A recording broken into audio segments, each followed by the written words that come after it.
بسم اللہ الرحمن الرحیم۔ محترم دوستو، آج کی ویڈیو میں شیخ عبد القادر جیلانی المعروف غوث اعظم اور غوث پاک کے بارے میں جانیں گے، جن کے بارے میں اہل سنت و جماعت اور اکثر بریلوی علماء اور مفسرین کرام یہ روایات کرتے ہیں کہ شیخ عبد القادر جیلانی 40 سال تک بغیر کھائے پیے اللہ تعالیٰ کی عبادت میں مگن رہتے تھے، اور 40 سال تک انہوں نے ایک ٹانگ پر کھڑے ہو کر قرآن مجید کی تکمیل کی، اور 40 سال کے محیط عرصے پر انہوں نے عشاء کی نماز کے ساتھ کیے گئے وضو کے ساتھ ہی فجر کی نماز بھی ادا کی۔ اور بھی بہت سی ایسی کرامات اور معجزات جو شیخ عبد القادر جیلانی کی ذات سے منسوب کیے جاتے ہیں، ان کا پوسٹ مارٹم کریں گے کہ ایسا کیسے ممکن ہے اور وہ یہ سب کیسے کیا کرتے تھے۔ شیخ عبد القادر جیلانی کی پیدائش 17 مارچ 1078 میں ہوئی۔ ان کو محی الدین محبوب سبحانی غوث ثقلین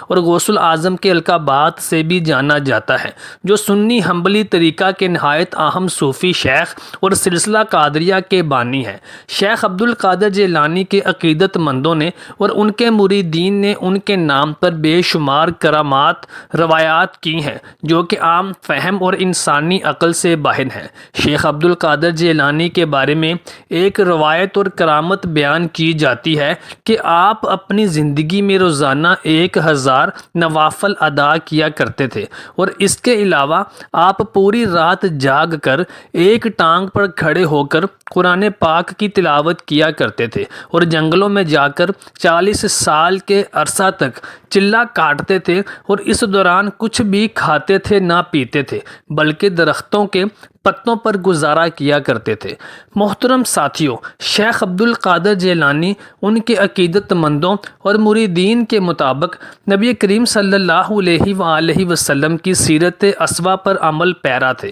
لیکن ان کا عمل اور ان کا فعل ان کے عقیدت مندوں اور مریدین جو بیان کرتے ہیں، وہ نبی کریم صلی اللہ علیہ وآلہ وسلم کی سیرت مبارکہ سے اور آپ صلی اللہ علیہ وآلہ وسلم کی اسوہ حسنہ سے بالکل بھی مطابقت نہیں کھاتا۔ ہم چند واقعات اور مثالیں دے کر آپ کو آگاہ کرنے کی کوشش کریں گے کہ شیخ عبد القادر جیلانی کی شخصیت اور ان کے کردار کو لے کر عام مسلمانوں کو اور ان کے مریدین کو، جو کہ ان کی اندھی تقلید کرتے ہیں، جس طرح سے گمراہ کیا جا رہا ہے۔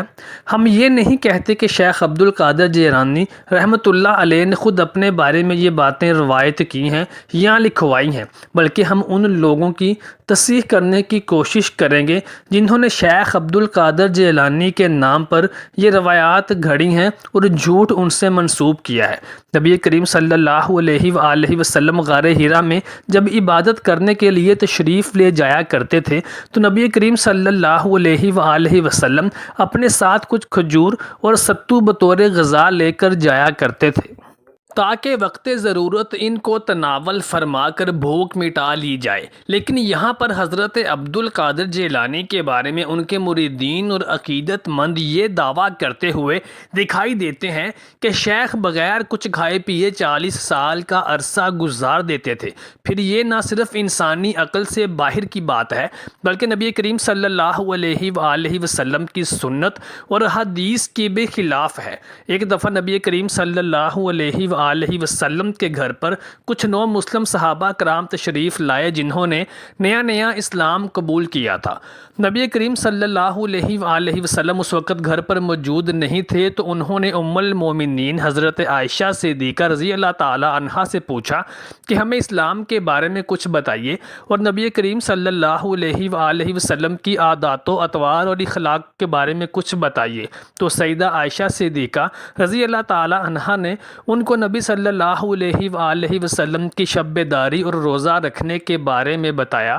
کہ نبی کریم صلی اللہ علیہ وآلہ وسلم کثرت کے ساتھ رات کو اٹھ کر اللہ کی بارگاہ میں قیام کیا کرتے تھے اور دن میں روزہ رکھتے ہیں۔ ان دونوں صحابہ کرام میں سے ایک نے کہا کہ آج کے بعد میں ہمیشہ روزے سے رہوں گا، اور دوسرے صحابی نے یہ قسم کھائی کہ میں آج کے بعد رات کو ہمیشہ شب بیداری کیا کروں گا۔ راوی بیان کرتے ہیں کہ جب نبی کریم صلی اللہ علیہ وآلہ وسلم گھر تشریف لائے تو ام المومنین عائشہ صدیقہ رضی اللہ تعالی عنہا نے نبی صلی اللہ علیہ وآلہ وسلم کو ان دونوں مسلم صحابہ کرام کے بارے میں بتایا اور انہوں نے جس طرح کی قسم کھائی تھی اس کے بارے میں بتایا تو نبی کریم صلی اللہ علیہ وآلہ وسلم کے چہرہ اقدس کا رنگ متغیر ہونے لگا اور آپ صلی اللہ علیہ وآلہ وسلم نے ان دونوں نو مسلم صحابہ کرام کو اپنی بارگاہ میں بلایا اور انہیں کہا کہ میں نے سنا ہے کہ تم لوگوں نے ایسی قسمیں کھائی ہیں۔ انہوں نے کہا یا رسول اللہ صلی اللہ علیہ وآلہ وسلم یہ درست ہے۔ آپ صلی اللہ علیہ وآلہ وسلم نے ارشاد فرمایا کہ تم دونوں پر تمہاری جان کا بھی حق ہے، تمہارے بچوں کا بھی حق ہے، تمہاری بیوی کا بھی حق ہے۔ تو ان دونوں صحابہ کرام علیہ اجمعین نے نبی کریم صلی اللہ علیہ وآلہ وسلم کے سامنے ہی بیٹھے بیٹھے اپنی وہ قسم توڑ دی اور اس کا کفارہ ادا کیا۔ یعنی نبی کریم صلی اللہ علیہ وآلہ وسلم کے صحابی تو نبی صلی اللہ علیہ وآلہ وسلم کے حکم کی تعمیل کرتے ہوئے روزہ رکھتے بھی تھے اور روزے کو چھوڑ بھی دیتے تھے اور نفلی نمازوں میں کثرت بھی کیا کرتے تھے اور نفلی نمازوں میں کمی بھی کر دیا کرتے تھے۔ لیکن شیخ عبد القادر جیلانی پیر صاحب کے مریدین کیسے یہ دعویٰ کر سکتے ہیں کہ ان کے پیر خلاف سنت اور حدیث عمل کیا کرتے تھے؟ اللہ تعالیٰ سے دعا ہے کہ اللہ تعالیٰ ہمیں ہمیشہ حق اور سچ کو سننے کی، سمجھنے کی اور اس پر عمل پیرا ہونے کی توفیق عطا فرمائے۔